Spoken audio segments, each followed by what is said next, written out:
شادی کا دن نئے جوڑے کے لیے ایک خاص اہمیت رکھتا ہے کیونکہ اس روز وہ اپنی زندگی کے نئے سفر کا آغاز کرتے ہیں۔ اگر ہم سفر ہم خیال مل جائے تو اس زواجی زندگی خوشیوں سے بھر جاتی ہے۔ اس زواجی زندگی کے بارے میں جو تعلیمات مذہب اسلام نے دی ہیں اس کی دنیا بھر میں کوئی نظیر نہیں ملتی۔ اسلام ایک کشادہ اور امن پسند دین ہے۔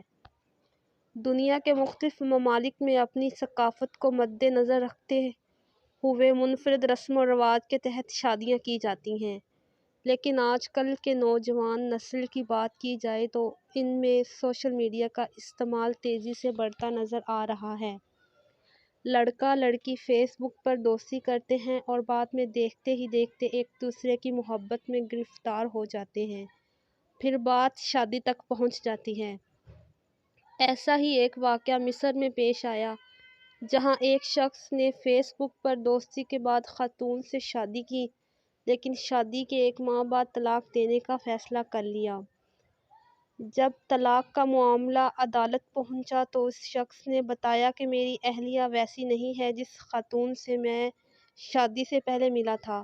اس کا کہنا تھا کہ میری بیوی نے مجھے دھوکے میں رکھا ہے کیونکہ شادی سے پہلے وہ ہمیشہ میک اپ کرتی تھی اور اب جب میک اپ کے بغیر اس کا چہرہ دیکھا تو وہ الگ ہی نظر آتی ہے۔ شوہر نے عدالت کو مزید بتایا کہ اس نے بہت کوشش کی کہ ہمارا رشتہ برقرار رہے اور اس میں کوئی خلل نہ آئے، مگر ایک ماہ کے بعد تنگ آ کر اس نے طلاق لینے کا فیصلہ کر لیا۔